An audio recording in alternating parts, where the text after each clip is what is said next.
بے حد شکر و احسان اور کرم ہے کہ اللہ تعالیٰ نے ہم سب کو ایک عظیم مجلس میں مجتمع فرمایا ہے، اور یہ ایسی عظیم مجلس ہے کہ فرماتے ہیں ایسی مجلس میں بیٹھنے والوں کے سیئات کو حسنات سے مبدل کر دیا جاتا ہے۔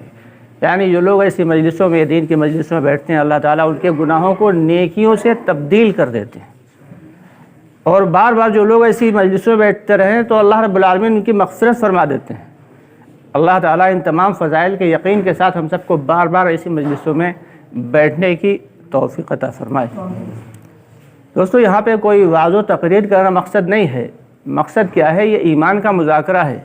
صحابہ کرام رضی اللہ تعالیٰ عنہم اجمعین بھی ایمان کے مذاکرے کیا کرتے تھے، اور جس کا نتیجہ یہ تھا کہ صحابہ کرام رضی اللہ تعالیٰ عنہم اجمعین کا ایمان نہایت اونچے لیول کا تھا، اونچی سطح پر تھا۔ ایک صحابی ہیں، وہ اکثر لوگوں سے کہتے ہیں آؤ بیٹھو ایمان لے آئیں، آؤ بیٹھو ایمان لے آئیں، لیکن ایک ساتھی کو کچھ برا لگا، وہ اللہ کے نبی صلی اللہ علیہ وسلم کے پاس پہنچے اور شکایت کی کہ فلاں کیا ہم ایمان والے نہیں یا نبی اللہ، یا رسول اللہ کیا ہم ایمان والے نہیں؟ فلاں شخص اکثر کہتے ہیں آؤ بیٹھو ایمان لے آئیں۔ تو آپ صلی اللہ علیہ وسلم نے فرمایا، انہیں سمجھایا کہ در حقیقت ان کا مقصد یہ نہیں ہے کہ تو ایمان والے نہیں ہو، بلکہ ان کا مقصد یہ ہے کہ ایمان کا مذاکرہ ایمان والوں کو نفع دیتا ہے، کہ ایمان کی باتوں کو جتنا بولا جائے، ایمان کے بارے میں جتنا، ایمان کی باتوں کو جتنا سنا جائے، اور اللہ کی مخلوقات پر جتنا غور و فکر کیا جائے، اللہ تعالیٰ ایمان میں اتنا ہی اضافہ کرتے چلے جاتے ہیں۔ اللہ کے راستے میں جان مال وقت کا خرچ کرنا یہ ضروری ہے ایمان کے لیے۔ کچھ لوگ آئے اور اللہ کے نبی صلی اللہ علیہ وسلم کے دست مبارک پہ ایمان اسلام قبول کیا۔ چند لوگوں کا وفد تھا، تو اس کے بعد ایک صاحب نے فوراً یہ کہا کہ الحمدللہ اب تو ہم ایمان والے ہو گئے۔ تو فوراً حضرت جبریل علیہ السلام قرآن پاک کی ایک آیت لے کے نازل ہوئے، جس کا مفہوم یہ ہے کہ اے نبی جی آپ ان سے فرما دیجئے کہ ابھی یہ ایمان والے کہاں سے ہو گئے؟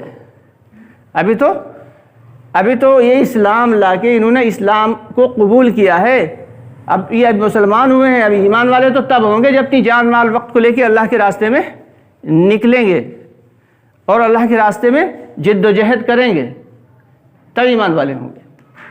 لیکن ہمیں دھوکہ یہ لگا ہوا ہے، کوئی نمازی ہے تو پکا دیندار، کوئی روزے دار ہے تو پکا دیندار، کسی شخص کو ٹوپی کرتا پہنے دیکھ لیا، ہاں بہت دیندار آدمی۔ اس دھوکے میں نہیں رہنا ہے۔ اللہ کے یہاں یہ ٹوپی، یہ کرتا اور یہ شلوار، اونچی شلوار، یہ کچھ نہیں دیکھی جائے گی۔ سب سے پہلے اللہ کے یہاں کیا دیکھا جائے گا کہ تم نے قرآن کو کتنا سیکھا اور اس پہ کتنا عمل کیا، اور تمہارے دل میں ایمان کتنا تھا، ایک اللہ سے ہونے کا یقین کتنا تھا، اور غیروں سے نہ ہونے کا یقین کتنا تھا۔ اس بات کی کوئی گارنٹی نہیں ہے کہ ٹوپی کرتا ہو، اونچی شلوار، بس یہ کافی ہے، نہیں۔ یہ مسلمان ہونے کا ایک لباس ہے۔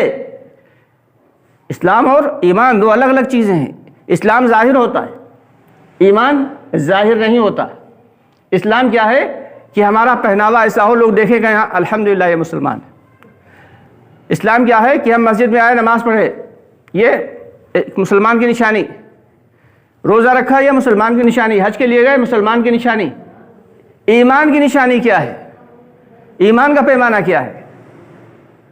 تو ایمان کا پیمانہ یہ نبی پاک صلی اللہ علیہ وسلم نے فرما دیا کہ جب بھی حدیث شریف کا مفہوم ہے باقاعدہ، جب بھی تم کوئی برا کام ہوتا ہوا دیکھو تو اسے اپنے ہاتھ سے روک دو۔ یہ ایمان کا اول نمبر کا درجہ ہے۔ کوئی گناہ کا کام ہوتا ہوا دیکھا، اسے اپنے ہاتھ سے روک دیا، ہے یہ غلط، ختم کرو، اس سے ہٹک۔ یہ ایمان کا اول درجہ۔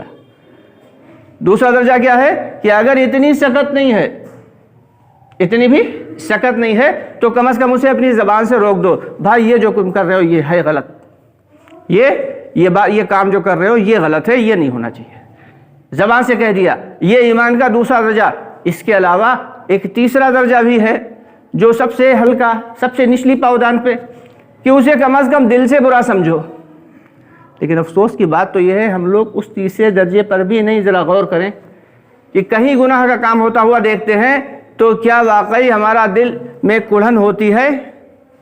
اگر ہوتی ہے تو ہیں ایمان والے ہو، اگر نہیں ہوتی، بلکہ گھر میں ٹی وی چل رہا ہے، ایک دن چل رہا ہے، باپ آیا اسے تھوڑا سا اچھا نہیں لگا، دوسرے دن چل رہا ہے، اب زیادہ جھگڑا کرے گا تو بچے ناراض ہو جائیں گے، بیوی جھگڑا کر کے گھر چلی جائے گی، اب وہ پھر تھوڑے دن کے بعد خود ہی بیٹھ کے دیکھنے لگا تو کیا ہوا؟ یہ ایمان کے تیسرے درجے سے بھی نیچے پہنچ گیا۔ ابھی تک تو وہ تیسرے درجے پہ تھا، لیکن خود بھی شامل ہو گیا تو وہ اس کی برائی اس کے دل سے نکل گئی۔ باطل کی طاقتیں یہی چاہ رہی ہیں، باطل کی طاقتیں یہی چاہ رہی ہیں کہ گناہ کو اتنا عام کر دو، اتنا عام کر دو کہ گناہ کو تھوڑے دن کے بعد لوگ گناہ سمجھنا ہی چھوڑ دیں۔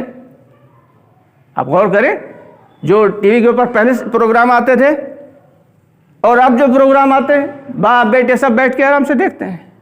پہلے اگر چھوٹا سا کوئی ایسا چیز آئی تو فوراً باپ اٹھ کے چلا جاتا تھا، اور اب ایسے ایسے فحش بات چیزیں چلتی ہیں، وہ سب بیٹھے دیکھ رہے کیا ہے؟ یہ ایمان ہے دوستو۔ تو اس لیے ہم سب کی ذمہ داری یہ ہے کہ ہم خود بھی اپنے آپ کو مضبوط کریں اور اپنے گھر والوں کو بھی ایمان کے اعتبار سے مضبوط کریں۔ مسلمان ہونا اس پر کوئی بھی اللہ کا وعدہ نہیں ہے، کوئی وعدہ نہیں ہے۔ ہاں ایمان پہ وعدے ہیں، یا ایھا الذین آمنوا، ایمان پہ وعدے، ہر جگہ اللہ نے جتنے بھی وعدے کیے ہیں سارے کے سارے ایمان پہ، اور ایمان دکھائی نہیں دیتا۔ اسلام دکھائی دیتا ہے، نظر آتا ہے، ایمان نظر نہیں آتا۔ ابھی جو قرآن پاک کی آیت کریمہ پڑھی وَلَنَبْلُوَنَّكُمْ بِشَيْءٍ مِّنَ الْخَوْفِ وَالْجُوعِ، تو ایمان اتنی آسانی سے آتا بھی نہیں ہے۔ اللہ رب العالمین نے صاف صاف فرما دیا کہ تم کیا سمجھتے ہو تمہیں ہم ایسے ہی ایمان دے دیں گے، ایمان کی دولت عطا کر دیں گے؟ تمہیں آزمایا جائے گا جیسے تم سے پہلے والوں کو آزمایا گیا۔ وَلَنَبْلُوَنَّكُمْ بِشَيْءٍ مِّنَ الْخَوْفِ، کبھی الگ الگ چیزوں سے آزمایا جائے گا، کبھی خوف میں ڈال کے آزمایا جائے گا کہ اللہ تعالیٰ اتنا خوف مسلط کر دیں گے کسی دشمن کا، کسی دوسری چیز کا۔ اب اس پہ اپنے ایمان پہ قائم رہو تو ہم جانیں کہ تم مسلمان ہو۔ اللہ تعالیٰ آزمائیں گے من الخوف والجوع، کبھی اللہ تعالیٰ بھوک کے ذریعے آزمائیں گے، جیسے صحابہ کرام کو بھوک کے ذریعے آزمایا کہ گھاٹی میں بند ہیں، 3 سال کا وقفہ، 3 سال کے لیے شعب بن ابی طالب میں صحابہ کرام کو جو ہے بند کر دیا گیا، کوئی ان سے لین دین نہیں، ان سے ان کا حقہ پانی سب بند، کوئی انہیں نہ تو بیچ سکتا کچھ اور نہ ان سے کچھ خرید سکتا، بھوکے پیٹ ہیں۔ صحابہ کرام فرماتے ہیں بچے جو تھے وہ بلبلاتے تھے بھوک سے، کیونکہ ماں کی چھاتیوں کا دودھ سوکھ چکا تھا بھوک کی وجہ سے، تو بچوں کا رونا اور جو ہے چلانا برداشت نہیں ہوتا تھا۔ ایک صحابی فرماتے ہیں کہ ایک رات میں لیٹا ہوا تھا اور میرے پیٹ میں شدید درد تھا بھوک کی وجہ سے، اور میں تلملاتا ہوا گیا، مجھے ہلکا سا استنجا محسوس ہوا، میں استنجا کرنے کے لیے گیا، میں نے دیکھا ایک چمڑے کا ٹکڑا پڑا ہوا تھا، اس چمڑے کے ٹکڑے کو اٹھایا، جلایا، اس کی جو راکھ بنی اسے پھینک لیا، اوپر سے پانی پی لیا۔ تو اللہ تعالیٰ بھوک کے ذریعے بھی آزمائیں گے، بِشَيْءٍ مِّنَ الْخَوْفِ وَالْجُوعِ وَنَقْصٍ مِّنَ الْأَمْوَالِ، اور کبھی اللہ تعالیٰ کاروبار میں گھاٹا کر دیں گے، کبھی فصلیں تباہ کر دیں گے، کبھی بزنس برباد کر دیں گے، کبھی کوئی پارٹنر دھوکہ دے کے چلا جائے گا، کبھی کوئی اچھی بہترین چلتی ہوئی دکان اور کاروبار برباد ہو جائے گا ایک لمحے میں۔ اللہ کے لیے کیا مشکل ہے؟ جیسے اللہ دے سکتے ہیں ایسے اللہ لے بھی سکتے ہیں۔ وَنَقْصٍ مِّنَ الْأَمْوَالِ وَالْأَنفُسِ، اور تمہیں جانوں کے ذریعے بھی آزمایا جائے گا کہ جان کا خوف ہوگا، اور بلکہ کئی علماء کرام کا یہ متفقہ علیہ فیصلہ ہے کہ یہاں پہ جو ہے اللہ تعالیٰ نے انفس کے مطلب یہ ہے کہ باپ کے سامنے بیٹے کو ذبح کر دیا جائے، ایسے بھی آزمایا جائے گا۔ بس ثمرات، اور کبھی کھیتی باڑیوں میں نقصان کر کے اللہ تعالیٰ آزمائیں گے، اور کبھی باغوں میں نقصان کر کے اللہ تعالیٰ آزمائیں گے، اور جو ان تمام نقصانات میں اور پریشانیوں میں اور حالات میں اور مشکلات میں اللہ کے اوپر کامل یقین بنائے رکھا، اور جس نے حضور پاک صلی اللہ علیہ وسلم کا پاکیزہ طریقہ نہیں چھوڑا، وَبَشِّرِ الصَّابِرِينَ، ان کے لیے جو ہے صبر کرنے والوں کے لیے بشارت ہے، خوشخبری ہے جنت کی، دنیا میں بھی اور ہمیشہ ہمیشہ والے آخرت۔ تو دوستو ہم سب کی ذمہ داری یہ ہے کہ اپنے ایمان کے لیے فکر مند ہوں، اپنے لیے بھی، اپنے گھر والوں کے لیے بھی، کیونکہ سب سے مقدم ذات اپنی ہے، اپنے لیے، اپنے گھر والوں کے لیے اور اپنے اہل و عیال کے لیے، اور پوری امت مسلمہ کی فکر کریں کہ جتنے بھی غیر ایمان والے ہیں اللہ تعالیٰ سب کو ایمان کی دولت سے نوازے، اور جتنے بھی ایمان والے ہیں سب کو ایمان کی حقیقت سے نواز دے۔ کریں گے نا انشاءاللہ؟ اللہ تعالیٰ ہم سب کو کہنے سننے سے زیادہ عمل کی توفیق عطا فرمائے۔ دوستو اسی سلسلے میں اللہ کے راستے میں نکلا اور نکالا جاتا ہے۔ سب سے پہلے کوشش یہ کرنا ہے کہ ہم جن کے 3 مرتبہ 4 ماہ لگ گئے ہیں وہ 5 ماہ کا ارادہ کریں بیرون کے لیے۔